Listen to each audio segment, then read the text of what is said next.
Salam damai, sahabat Oase Rohani Katolik dimanapun Anda berada. Apa kabarnya Anda hari ini? Semoga Anda semua dalam keadaan sehat, penuh sukacita, dan selalu bersemangat di dalam Tuhan. Burung tekukur sedang bernyanyi di pohon kelapa indah bersuara. Sungguh bersyukur hari ini saya bisa menyapa sahabat tercinta. Saya dengan Katarina Utami akan bersama Anda dalam Oase Rohani Katolik edisi hari ini, hari biasa Pekan Biasa ke-21 dan juga merupakan perayaan wajib Santa Perawan Maria Ratu. Bersama saya telah hadir narasumber ORK, Romo Agustinus Handoko MSC, yang biasa akrab dipanggil atau disapa dengan nama Mohan. Mari kita bersama menyapa beliau. Mohan, apa kabar hari ini, Romo? Ini kabarnya penuh berkat dan penuh sukacita. Luar biasa, sangat penuh dengan sukacita ya, Mohan. Betul, ya. Ya, Mohan ingin menyapa sahabat Oase Rohani Katolik. Ya, terima kasih Mbak Utami. Sahabat Oase Katolik Rohani yang terkasih, pada saat ini saya suka menyapa kita semua karena kita semua diberkati Tuhan, dan semoga dengan hari yang baru ini semakin menjadi berkat juga untuk kita semua. Tuhan memberkati kita semua dan jangan lupa bahagia dan semangat. Ya, amin. Terima kasih Mohan atas kehadirannya untuk mengisi acara Oase Rohani Katolik. Baiklah, sahabat Oase Rohani Katolik yang terkasih, kita akan mulai acara hari ini dengan doa pembukaan. Silakan Mohan. Terima kasih sahabat Oase Katolik yang terkasih. Mari kita awali perjumpaan kita dengan doa. Kita hening sejenak mempersiapkan hati kita untuk berdoa. Dalam nama Bapa dan Putra dan Roh Kudus. Amin. Amin. Bapa yang penuh kasih, kami mengucap syukur kehadirat-Mu untuk segala berkat yang Kau limpahkan kepada kami, kepada setiap pribadi yang saat ini boleh menyaksikan Oase Katolik. Terima kasih Tuhan untuk rahmat hidup yang boleh kami terima untuk setiap pribadi. Semoga Tuhan dengan kehidupan kami betul-betul menjadi orang-orang yang setia menjalankan perutusan kami masing-masing.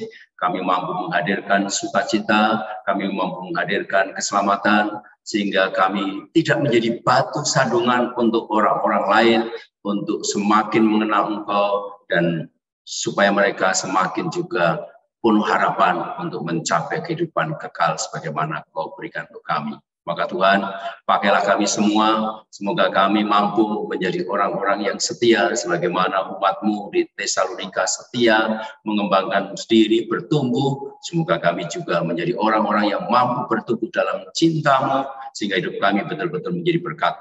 Singkirkan dalam diri kami halangan-halangan dan juga nafsu-nafsu pribadi yang seringkali menghalangi kami. Semoga kami betul-betul setia dalam menghadirkan iman kami dan menghadirkan kesaksian kami, sehingga kesetiaan kami betul-betul mampu menghadirkan sukacita surga. Bapa yang makasih, pakailah kami menjadi alat-Mu. Semua ini kami mohon kepada-Mu Tuhan, karena Engkaulah juru selamat kami, kini dan sepanjang masa. Amin. Amin. Bacaan liturgi hari ini, bacaan pertama dari surat kedua Rasul Paulus kepada jemaat di Tesalonika. Dari Paulus, Silwanus, dan Timotius, kepada jemaat orang Tesalonika yang ada dalam Allah Bapa kita dan di dalam Tuhan Yesus Kristus. Kasih karunia dan damai sejahtera dari Allah Bapa kita dan dari Tuhan Yesus Kristus menyertai kalian. Saudara-saudara, kami wajib selalu mengucap syukur kepada Allah karena kalian. Dan memang patutlah demikian, karena imanmu makin bertambah dan kasihmu satu sama lain semakin kuat. Kami sendiri membanggakan kalian di hadapan jemaat-jemaat Allah, karena ketabahan dan imanmu dalam segala penganiayaan dan penindasan yang kalian derita. Semuanya itu merupakan bukti bahwa penghakiman Allah itu adil, sebab kalian dinyatakan layak menjadi warga kerajaan Allah. Demi kerajaan itulah kalian sekarang menderita. Semoga Allah kita menganggap kalian layak bagi panggilannya dan dengan kekuatannya menyempurnakan kehendak-Mu untuk berbuat baik dan menyempurnakan segala pekerjaan iman-Mu. Dengan demikian, nama Yesus Tuhan kita dimuliakan dalam kalian, dan kalian di dalam Dia, sesuai dengan kasih karunia Allah kita dan Tuhan Yesus Kristus. Demikianlah sabda Tuhan. Syukur kepada Allah. Marilah kita tanggapi dengan mazmur tanggapan refren. Wartakanlah karya Tuhan yang ajaib di antara segala bangsa.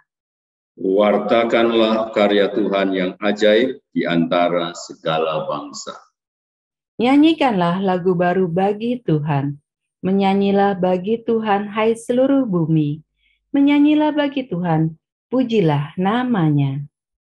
Wartakanlah karya Tuhan yang ajaib di antara segala bangsa. Kabarkanlah dari hari ke hari keselamatan yang datang daripadanya. Ceritakanlah kemuliaannya di antara bangsa-bangsa.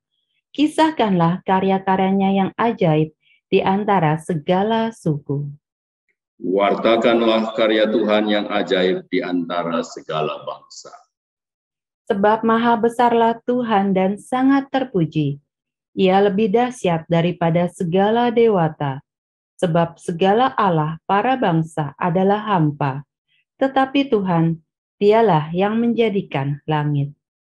Wartakanlah karya Tuhan yang ajaib di antara segala bangsa. Sahabat Oase Rohani Katolik yang terkasih, kita akan masuk dalam bacaan Injil. Mari kita siapkan hati dan pikiran kita.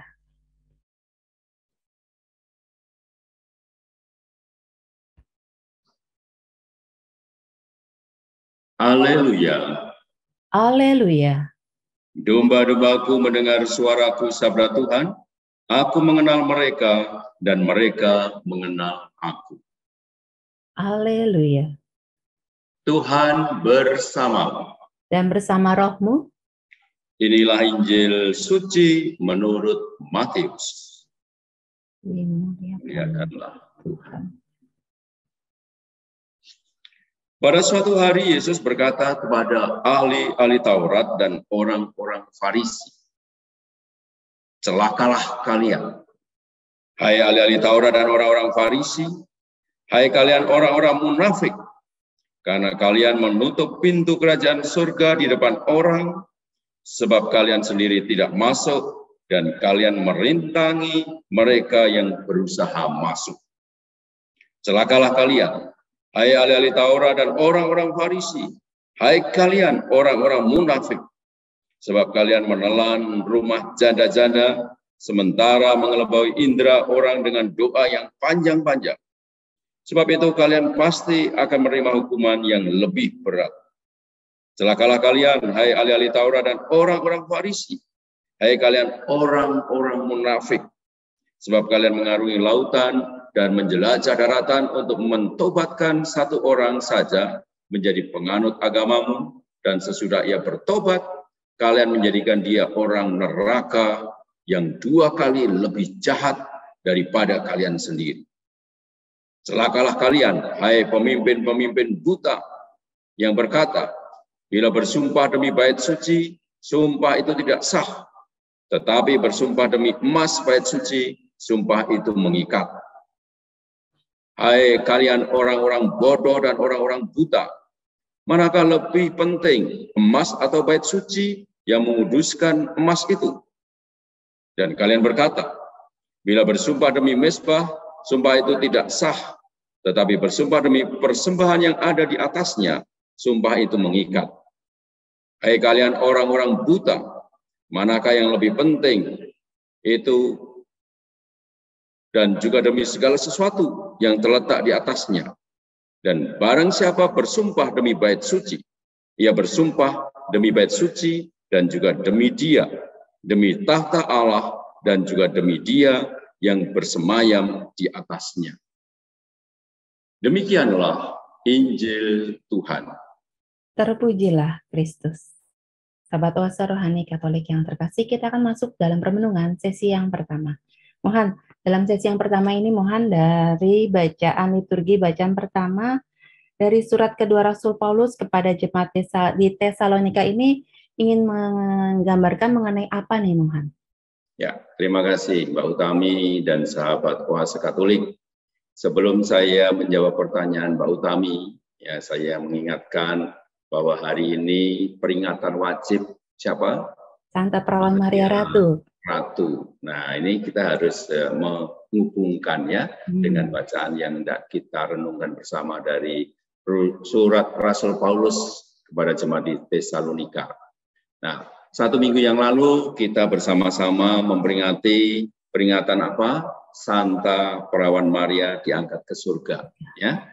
Kemudian 1 minggu setelah itu kita memperingati saat ini ya, Maria diangkat sebagai ratu. Nah, tentu ini ada hubungannya ya. Kenapa kok Maria diangkat sebagai ratu? Apakah ada dasarnya kitab apa yang dipakai untuk menjadi dasar? Nah, saya ingin mengantar itu dulu dan nanti saya melihat kesetiaan Bunda Maria dihubungkan dengan bacaan yang pertama. Ya, begitu boleh ya Utami ya? Ya, boleh mohon. Ya, jadi peringatan ini dasar alkitabiahnya diambil dari kitab Wahyu. Ya, bab 12 ayat 1 yang berbunyi demikian. Maka tampaklah suatu tanda besar di langit, seorang perempuan berselubungkan matahari dengan bulan di bawah kakinya dan sebuah mahkota dari 12 bintang di atas kepalanya. Ini, jadi Maria diangkat sebagai ratu dan ada hubungannya dengan apa? Dengan sang anak Yesus yang kita sebut Raja semesta alam. Ya, Bunda Maria mengandung dan melahirkan seorang raja. Dan ketika Bunda Maria itu mengandung, dia juga berjuang, bergumul bagaimana mengandung seorang anak ini yang pilihan Allah, kemudian bagaimana dia melahirkan. Maka pantaslah kalau kemudian sang bunda yang mengandung dan melahirkan ini kemudian dimahkotai di surga sebagai seorang ratu. Ya, jadi ini kesetiaan Bunda Maria sebagai seorang ibu, sebagai seorang mama yang merawat, ya, yang melahirkan, dan dari kandungannya disitulah bersemayam sang Raja semesta. Maka dia kemudian mendapat gelar ratu. Nah, lalu hubungannya dengan bacaan pertama, apa itu Mbak Utami? Ya, bacaan pertama dengan sangat indah Rasul Paulus memuji, ya, memuji siapa? Jemaat di Tesalonika. Karena jemaat Tesalonika ini jemaat yang mau bertumbuh, ya, mau bertumbuh, berkembang setelah mengenal Yesus, sehingga kehidupan mereka betul-betul menjadi kehidupan yang memancarkan cahaya, yang memantarkan kesetiaan, sehingga mereka betul-betul Paulus mengatakan ini jemaat ini luar biasa. Mereka sudah mau meninggalkan manusia lama mereka dan mereka sekarang setia untuk hadir dan setia untuk bertumbuh di dalam Tuhan. Hidup di dalam Tuhan. Nah ini, ya, jadi ini saya rasa bagus untuk kita, menjadi undangan untuk kita semua tanpa terkecuali. Ya, memang kalau sekarang ini siapa yang mendengar kita adalah para sahabat koasa Katolik, tetapi ini pewartaan ini juga untuk siapa saja, ya, siapa saja. Jadi kalau kita sudah mengimani Allah, kalau kita sini sudah menjadi pengikut Tuhan, agamanya apapun, silahkan, ya, nggak jadi soal. Yang jelas yang diminta Tuhan adalah apa? Kita setia.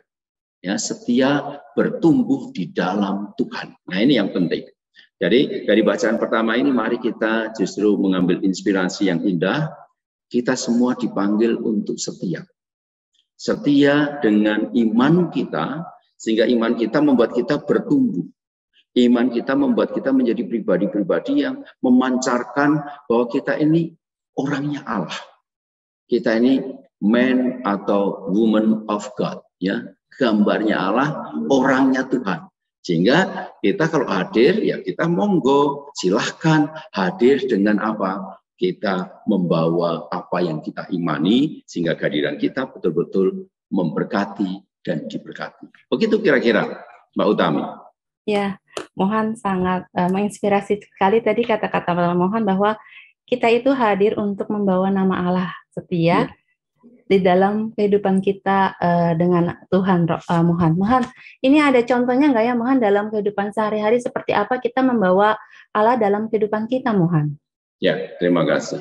Nah, kita ini saat ini kan ya sangat disuguhkan dengan berbagai media sosial ya. Nah, Kita kan juga disuguhkan ya banyak sekali kalau Anda melihat ya di media sosial, di YouTube, ya di Instagram, ya kita disodori pengalaman orang yang betul-betul dekat dengan Tuhan.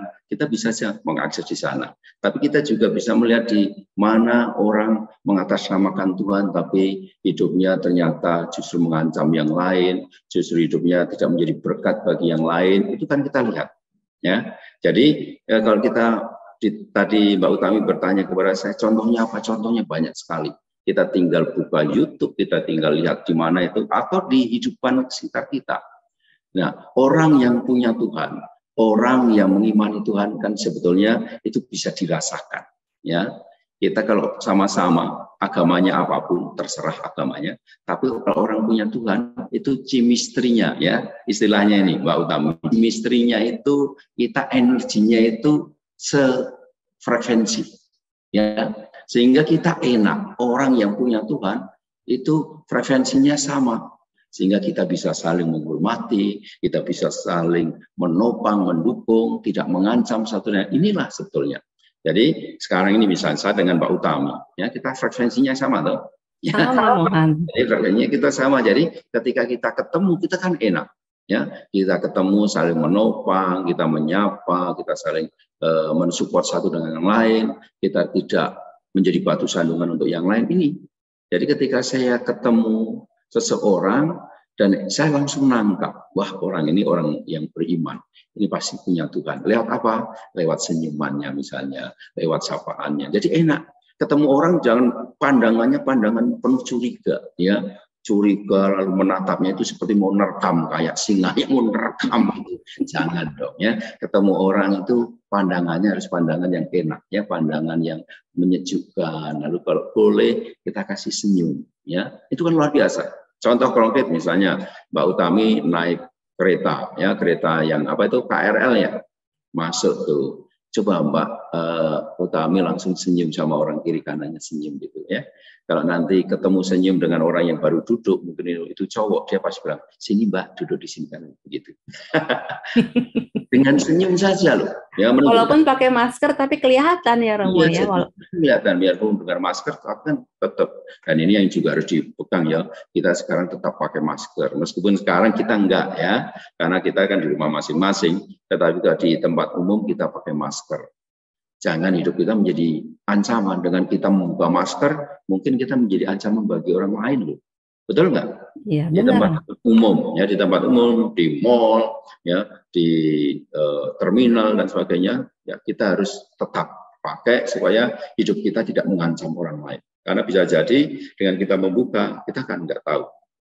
Jangan-jangan saya ini sudah terpapar COVID-19, ya, sehingga saya harus tutup biar saya tidak mengganggu orang lain. Begitu ya. Contoh konkretnya.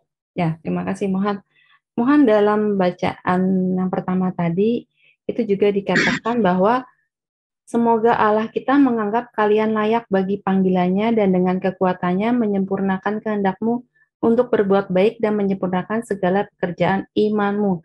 Jadi ini Allah selalu setia kepada kita ya nih ya Mohan. Ya. Jadi itu Tuhan, Allah itu setia dengan kita. Dan Tuhan itu mengharapkan. Tadi kan dikatakan tuh supaya kita itu melengkapi, membuat semakin nampak ya karya Allah dalam kehidupan kita, sehingga semua orang beriman ya tanpa terkecuali ketika dia mengimani Tuhan, dia harus bisa menjadi apa? Perpanjangan tangan Tuhan. Menjadi wajah keraiman Allah. Ini panggilan mendasar setiap pribadi. Ya, karena kita ini disebut apa? The image of God, gambarnya Allah. Maka kita betul-betul harus menyadari tugas dan tanggung jawab kita sebagai orangnya Tuhan. Tuhan mempercayakan suatu karya besar bahwa Anda harus mewartakan wajah keraiman Allah. Jadi kemanapun saya berada, dimanapun saya berada, itu harus bisa menempatkan ini, panggilan ini.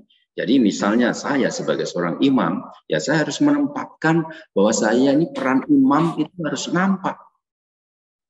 Jangan saya sebagai imam tapi perannya justru lain. Ya, mungkin saya ngancem orang, mungkin saya mengajak orang untuk memusuhi yang lain, berarti kan salah. Ini bukan tugas imam.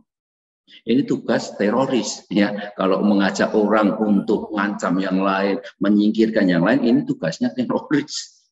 Tugasnya imam, saya mengajak orang untuk damai, menjadi berkat dan sebagainya. Nah, sama misalnya seperti Mbak Utami, tugasnya adalah kalau Mbak Utami seorang ibu, ya tugasnya apa? Menghadirkan ya keibuan Anda sebagai perpanjangan wajah Tuhan untuk meneguhkan anak, untuk meneguhkan orang yang dipasrahkan kepada kita, itu anak kita itu. Begitu Mbak Utami. Ya, makasih Mohan. Jadi kita sebagai makhluk ciptaan Allah, itu kita mempunyai tugas untuk memancarkan gambaran Allah dalam kehidupan kita masing-masing ya Mohan. Nah, untuk kita bertanggung jawab menjadi perpanjangan Tuhan di dunia ini bagi orang-orang di sekitar kita.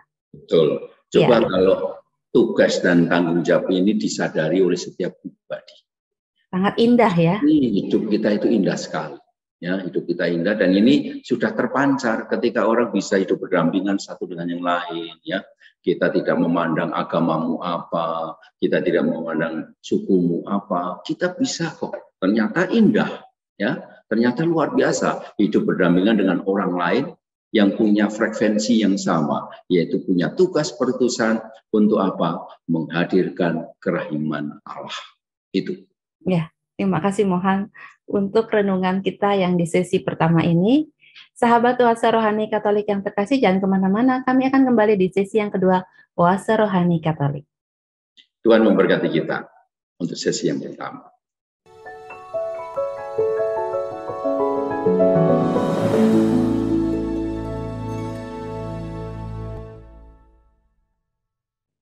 Sahabat Oase Rohani Katolik yang terkasih, terima kasih Anda masih bersama dengan kami. Oase Rohani Katolik sesi yang kedua. Masih bersama dengan Romo Agustinus Handoko MSc dan saya Katarina Utami. Bagi Anda yang ingin mengirimkan saran atau Anda ingin sharing iman, Anda dapat langsung menghubungi alamat email kami orkaj2021@gmail.com atau langsung ke nomor telepon kami 0881 0251 33438. Sekarang kita lanjutkan permenungan kita di sesi yang kedua ini. Nah, Mohan, dalam sesi yang kedua ini, Mohan, di bacaan liturgi hari ini, bacaan Injil suci menurut Matius ini, Yesus mengecam ahli-ahli Taurat dan orang Farisi dengan sangat keras ini ya, Mohan. Betul, ya. Bahkan sampai berkali-kali itu ya, kalau kita tadi dengarkan dengan teliti, dikatakan dengan sangat keras, Yesus mengatakan, hai ahli-ahli Taurat dan orang-orang Farisi, celakalah kalian, hai orang-orang munafik. Itu sampai 3 kali. Kemudian ditambah lagi, hai kamu pemimpin-pemimpin buta.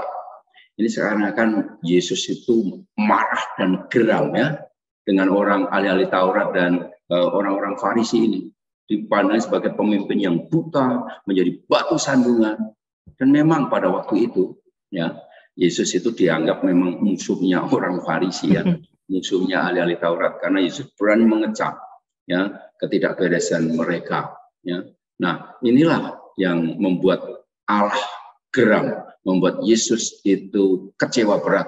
Karena mereka ini kan sudah diberi sebuah tugas ya. Ahli-ahli Taurat, orang-orang Farisi kan ini orang-orang yang tahu, ahli-ahli Taurat, namanya juga ahli-ahli Taurat. Berarti orang yang tahu tentang isi kitab suci, yang mempelajari, yang memahami, yang seharusnya mereka apa? Menghantar orang untuk semakin kenal dengan Tuhan, semakin membuat orang itu menjadi baru dan menjadi semakin baik. Tetapi tadi Yesus mengatakan kalian ya mentobatkan satu orang, tetapi kemudian orang itu malah menjadi apa? Lebih jahat dari kalian. Bayangkan tuh. Berarti ini kan Yesus betul-betul sangat kecewa.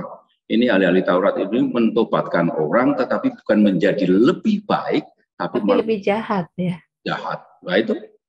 Nah, ini juga kalau dihubungkan dengan situasi saat ini, saudara-saudaraku, ya, ini juga mungkin relevan ya. Sekarang ini banyak kami para pemimpin, ya, pemimpin agama ini, kami nih, ya ini untuk saya sendiri nih. Seringkali kami berusaha untuk mentobatkan orang, mengajari orang, tapi malah ngajari yang salah. Untuk apa membenci orang yang tidak seiman dengan kita, yang berbeda dengan kita. Kita nggak boleh untuk salaman, kita nggak boleh menyapa dan sebagainya. Itu kan mengajari hal yang apa? Kita jadi jahat. Benar nggak nih? Iya, Jadi betul sekali, kami ini Yesus itu kelihatannya sudah punya vision ke depan. Ini akan juga terjadi.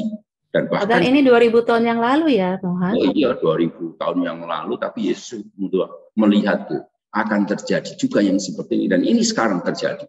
Justru banyak pemimpin-pemimpin agama, ya apapun untuk agamanya, seringkali ada yang keblinger, tahu ya keblinger ya, salah mengajar umatnya untuk apa? Justru kita diajari untuk menjadi batu sandungan bagi orang lain. Karena merasa diri yang paling benar, merasa diri yang paling suci, sehingga punya hak untuk membuli orang lain, punya hak untuk menghakimi yang lain. Dan Yesus mengatakan, no, ini enggak benar nih. Maka dia mengatakan, celakalah kamu. Wah, ini luar keras nih, ketika dia mengatakan, celakalah kamu. Karena apa? Karena kita mengkhianati tugas perutusan kita. Ini. Ya, ini saya rasa ini yang harus digarisbawahi ya Mbak Utami, kita mengkhianati perutusan kita. Maka perutusan kita itu apa nih, Mohan? Ya, perutusan kita tergantung dari peran kita. Tetapi seperti bacaan pertama tadi, ingat ya, tadi saya mengatakan bahwa kita perutusan kita apa? Menghadirkan wajah keraiman Allah. Itu perutusan dasar kita. Nah, dengan status kita, entah sebagai bapak rumah tangga, sebagai ibu rumah tangga, sebagai imam, ya, sebagai ulama, sebagai orang yang mempunyai tempat jabatan, entah sebagai lurah, entah sebagai ketua RT, sebagai menteri, sebagai presiden, kita punya amanah, tugas dengan jabatan kita. Sehingga jabatan kita bisa memberkati banyak orang. Ini kan seharusnya begitu. Maka Yesus betul-betul marah karena apa? Karena ahli-ahli Taurat. Ini jabatannya kan tinggi sekali. Orang yang mengenal kitab suci, yang menafsirkan kitab suci, yang seharusnya membawa orang pada kebenaran, yang seharusnya membawa orang pada kedamaian, seharusnya membawa orang pada apa? Menjadi berkat. Tapi yang terjadi, tadi dikatakan oleh Yesus, kamu justru menjadi batu sandungan, kamu justru menjadi apa? Membuat orang semakin jahat. Ini. Maka sekarang ini kalau ada orang-orang beriman, beragama, tapi jahat, kerjanya merusak, misalnya ya, merusak tempat ibadat orang lain. Kalau kita membakar, kan kita melihat situasi yang saat ini seperti itu. Mengimani tetapi apa? Tidak membuat damai. Mengimani tetapi membuat apa? Gaduh terus-menerus. Nah, ini menjadi tanda tanya besar. Apakah jangan-jangan ini para ahli Taurat dan orang-orang Farisi ini ada di tengah-tengah kita? Dan ahli-ahli Taurat dan orang Farisi inilah yang justru menghancurkan umatnya. Nah, ini menjadi penting untuk kita sekalian, kita diajak untuk betul-betul, yuk kita back to basic kita sebagai orang yang dipercaya Tuhan, ya dipercaya Tuhan. Ini digarisbawahi ya Mbak Utami, Anda dan saya orang-orang yang dipercaya Tuhan. Tuhan menyerahkan suatu tugas untuk apa? Menghadirkan wajah keraimannya dengan status kita. Jangan sampai dengan status jabatan kita justru kita apa? Menenggelamkan Tuhan. Ya, ini istilahnya ini menenggelamkan Tuhan. Tuhan semakin tidak nampak, yang nampak adalah diri kita yang ya penuh dengan apa? Berangas, penuh dengan kekerasan. No. Ini bukan nilai-nilai Tuhan. Nilai-nilai Tuhan itu kita tahu. Hidup dalam roh, ya 9 buah roh itu misalnya. Ya, hidup dalam roh, dalam kasih, dalam sukacita, dalam damai sejahtera, kesabaran, kemurahan hati, kebaikan, kesetiaan, kelemah lembutan, dan pengendalian diri. Ini hidup dalam roh, hidup dalam Tuhan, sehingga dengan jabatan kita seharusnya kita menampakkan salah satu dari buah-buah roh itu misalnya. Ini, jadi ini bacaan Injil hari ini betul-betul sangat indah bagi mereka yang mau introspeksi, bagi mereka yang mau melihat diri. Jangan melihat orang lain. Nah, kita kalau melihat orang lain, mulai menunjuk-nunjuk nih, oh kamu, gitu. Tapi kita diajak untuk apa? Yuk lihat diri kita. Jangan-jangan saya saat ini seperti ahli-ahli Taurat dan seperti orang-orang Farisi, orang-orang yang munafik, mengatasnamakan agama dan kita mengelabui umat kita. Mengatasnamakan agama dan kita membuat mereka semakin jahat. Ini harus dihindari. Begitu Mbak Utami. Ya, terima kasih Mohan. Menyadarkan kami untuk mengintrospeksi diri. Betul. Menjadi orang yang dipercaya Tuhan untuk menghadirkan kerahiman Allah. Ya. Sehingga Tuhan akan semakin nampak dalam kehidupan kita. Benar sekali. Ya, Mohan, dalam hari ini adalah hari sukacita nih, Mohan. Ya, iya. Mohan, mengingat dulu nih, Mohan dalam edisi perdananya, Mohan mempersembahkan lagu dengan iringan gitar. Sekarang dalam edisi hari ini, saya ingin mengajak kita, umat kuasa rohani Katolik, untuk kembali mengandapkan ayat-ayat hari ini yang renungan yang dibawakan oleh Mohan ini, sambil mendengarkan alunan lagu dari Mohan. Ya, terima kasih Mbak Utami. Ya, nah saya bersyukur ya pada kesempatan ini di hari ini tanggal 22 Agustus ya, saya ingin mengajak umat sekalian untuk bersukacita atas rahmat hidup ya yang diberikan kita, dan rahmat hidup itu hidup yang diberikan Tuhan itu hidup yang membawa sukacita ya, hidup yang membawa kita mengantar orang pada keyakinan bahwa saya dicintai. Ya seperti bacaan Injil hari ini, saya rasa ini bacaan yang sangat pas dengan kita semua, bahwa kita dipanggil jangan menjadi batu sandungan. Kita dipanggil jangan menjadi apa? Orang-orang yang justru menutup kerajaan surga. Kerajaan surga menjadi suram. Jangan. Tapi menjadikan kerajaan surga itu harapan orang. Nah, kemudian mau dorong kita untuk menjadi orang-orang yang mari menghadirkan wajah kerahimannya. Nah, maka saya ingin menyanyikan satu lagu, dan lagu ini judulnya apa? Change my heart, O Lord. Ya, ubah hatiku ya Tuhan. Ubah untuk apa? Untuk seperti punya hati seperti Tuhan. Maka bentuk saya Tuhan. Saya ini seperti tanah liat yang siap dibentuk, yang siap untuk menjadi baru. Dan siapa yang membentuk? Tuhan sendiri. Dan diharapkan kita semakin benar-benar dengan status kita, dengan jabatan kita, dengan peran kita di dalam kehidupan ini, kita betul-betul membawa warta sukacita. Kita menjadi Injil yang hidup, sebagaimana juga yang menjadi tema saat ini. Kita setia dengan panggilan kita, dan kita menghantar orang pada sukacita surga. Lagunya Change My Heart, O Lord. Kalau agak fals nggak apa-apa ya.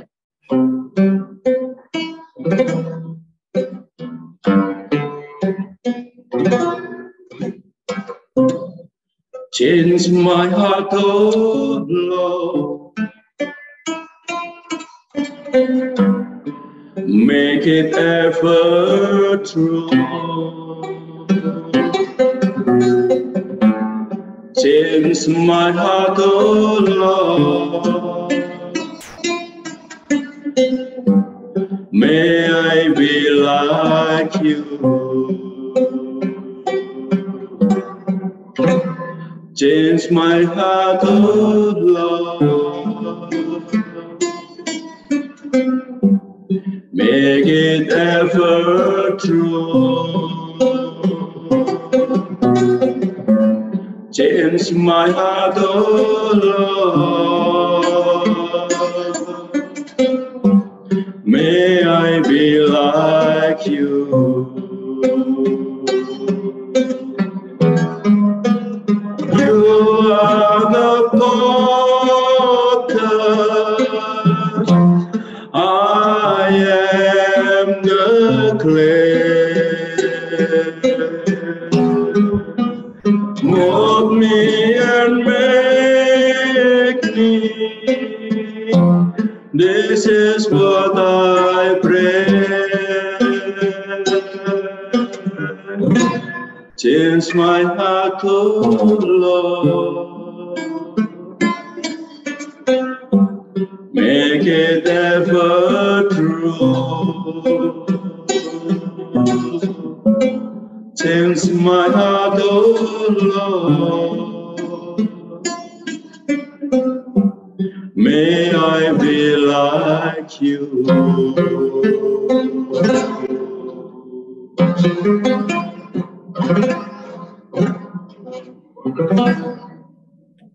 Ubah hatiku. Ini Mbak Utami. Luar biasa suaranya Mohan. Untuk umat sekalian, para pendengar Oase Katolik dimanapun Anda berada, yuk kita ubah hati kita.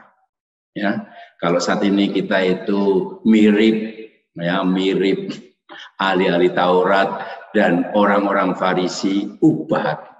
Kita mohon Tuhan untuk membentuk, Tuhan untuk membuat kita menjadi seperti Dia. Hatinya yang luar biasa. Hati Tuhan yang selalu terbuka, yang selalu murah hati, yang selalu siap menampung kita. Nah, inilah yang harus kita sadari tugas perutusan kita. Kira-kira itu Mbak Utami yang ingin saya sampaikan di tanggal 22 Agustus ini, di hari yang penuh berkat ini. Ya, terima kasih Mohan untuk permenungannya hari ini, juga tadi persembahan lagu yang sangat-sangat merdu, sangat menyentuh hati kami semua, menginspirasi kami untuk mengubah hati kami agar dapat dibentuk oleh Tuhan menjadi hati yang penuh kasih, yang memancarkan kerahiman Allah dalam kehidupan kami sehari-hari. Sahabat Oase Rohani Katolik yang terkasih, kita akan akhiri acara hari ini dengan doa penutup dan berkat kasih karunia Allah melalui Mohan. Silakan. Terima kasih Mbak Utami, sahabat Oase Katolik yang terkasih. Mari kita akhiri perjumpaan kita dengan doa. Bapa yang penuh kasih, sungguh kami bersyukur karena Engkau tidak pernah lupa dan Engkau tidak pernah capek dalam mengingatkan kami. Lewat bacaan hari ini, Engkau mengingatkan bahwa kami adalah orang-orang yang seharusnya menjadi perpanjangan tangan-Mu. Dan kami Kau beri tanggung jawab dengan tugas perutusan kami masing-masing. Terima kasih karena Engkau tak jemu-jemu untuk menuntun kami, untuk mengarahkan kami, agar hidup kami betul-betul menjadi berkat dan memberkati sesama kami. Pakailah Tuhan setiap pribadi yang saat ini hadir lewat mendengarkan Oase Katolik ini, semoga kami betul-betul bertanggung jawab dan siap untuk memberikan kesaksian, sehingga kami menampakkan kesetiaan kami sebagai pengikut-Mu dalam keseharian kami, dan kami benar-benar menghadirkan sukacita Injil, sehingga semakin banyak orang merasakan cinta-Mu lewat kehadiran kami. Tuhan, pakailah kami menjadi alat-Mu, semoga kami menjadi orang-orang yang setia untuk mewartakan kabar sukacita, mewartakan Injil yang hidup di tengah-tengah masyarakat kami. Semua ini kami mohon kepadamu Tuhan, karena Engkaulah juru selamat kami, kini dan sepanjang masa. Amin. Amin. Tuhan bersamamu. Dan bersama rohmu. Tuhan, terima kasih. Turunkanlah berkat-Mu untuk kami semua, sahabat Oase Katolik, dengan berkat-Mu yang melimpah. Bapa dan Putra dan Roh Kudus. Amin. Amin. Sahabat Oase Rohani Katolik yang terkasih, demikianlah acara kita pada hari ini. Semoga apa yang telah disampaikan oleh Mohan dapat menambah semangat iman bagi kita untuk setia dalam perutusan Allah. Akhir kata, kami berdua, Romo Agustinus Handoko MSC dan Sekaterina Utami, pamit undur diri. Sampai jumpa pada edisi Oase Rohani Katolik berikutnya. Tuhan memberkati kita.